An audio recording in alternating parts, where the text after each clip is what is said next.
Tahu nggak sih, selama 6 hari terakhir, Presiden Prabowo Subianto melakukan lawatan ke 4 negara. Dari Jepang, Amerika, Kanada, sampai Belanda. Dan hasilnya nggak main-main. Ada investasi ratusan triliun, perjanjian dagang besar, sampai pengembalian puluhan ribu artefak budaya Indonesia.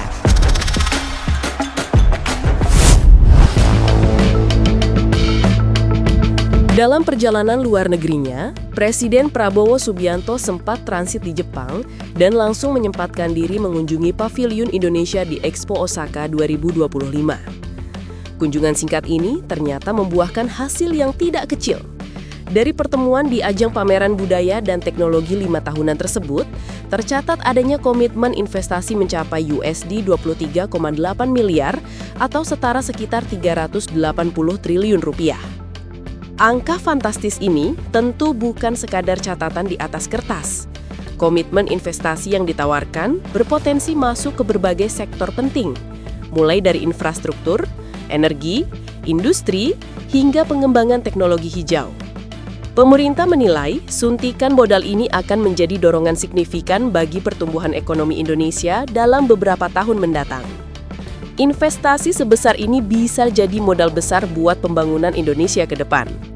Dengan peluang besar yang sudah di depan mata, tantangan selanjutnya adalah memastikan realisasi investasi berjalan sesuai rencana dan benar-benar membawa manfaat nyata bagi rakyat.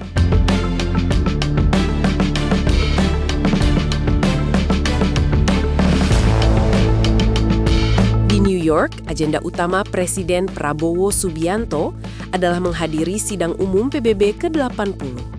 Indonesia mendapat kehormatan besar dengan menjadi pembicara ketiga, posisi yang jarang didapat dan biasanya hanya diisi oleh negara-negara dengan pengaruh diplomasi kuat. Dari mimbar PBB, di hadapan 193 negara anggota, Prabowo menyampaikan pidato dengan gaya yang dikenal lugas, tegas, dan konkret. Isi pidato yang menekankan persatuan umat manusia, hak dasar setiap orang, serta pentingnya keadilan global langsung menarik perhatian.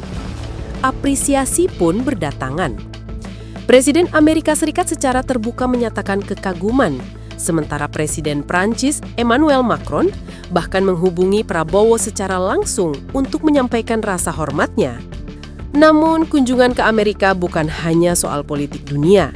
Di sela-sela kesibukan diplomasi, Presiden FIFA Gianni Infantino menemui Prabowo.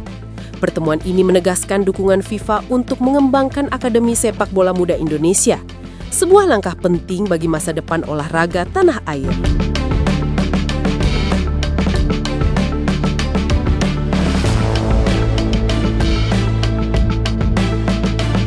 Setelah rangkaian agenda di Amerika Serikat, Presiden Prabowo Subianto melanjutkan lawatan ke Kanada.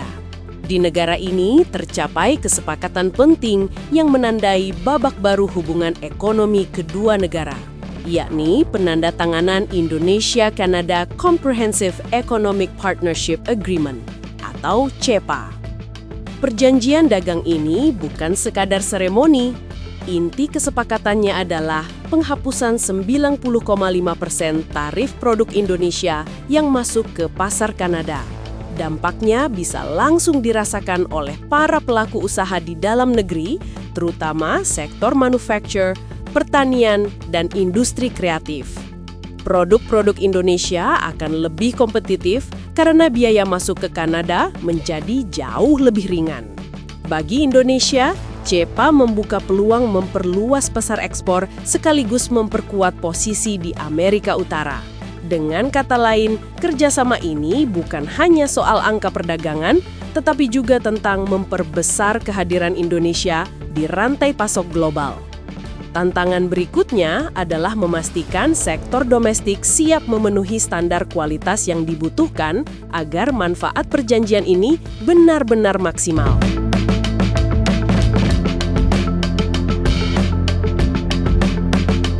Lawatan Presiden Prabowo Subianto ditutup dengan kunjungan resmi ke Belanda, di mana ia diterima langsung oleh Raja Willem-Alexander dan Ratu Maxima. Pertemuan tingkat tinggi ini bukan hanya memperkuat hubungan diplomatik kedua negara, tetapi juga menghasilkan kesepakatan bersejarah. Pengembalian 30.000 artefak, fosil, serta dokumen budaya milik Indonesia yang selama puluhan tahun tersimpan di Belanda. Langkah ini menandai kemenangan diplomasi budaya. Koleksi yang akan dikembalikan bukan sekadar benda mati, melainkan bagian dari perjalanan panjang peradaban Nusantara. Pengembalian tersebut diharapkan bisa memperkaya museum, pusat riset, sekaligus memperkuat kebanggaan generasi muda terhadap warisan bangsa. Ini bukan sekadar simbol, tapi juga mengembalikan sejarah dan identitas bangsa. Dengan kesepakatan ini, Indonesia tidak hanya mendapatkan kembali artefak berharga, tetapi juga mengukuhkan posisinya sebagai negara yang berani menuntut pengakuan atas warisan sejarahnya di kancah internasional. 6 hari lawatan Presiden Prabowo Subianto ke 4 negara menyisakan rangkaian capaian yang saling terkait dan memperlihatkan arah diplomasi Indonesia ke depan. Dari Jepang, komitmen investasi ratusan triliun rupiah menjadi modal besar bagi pembangunan.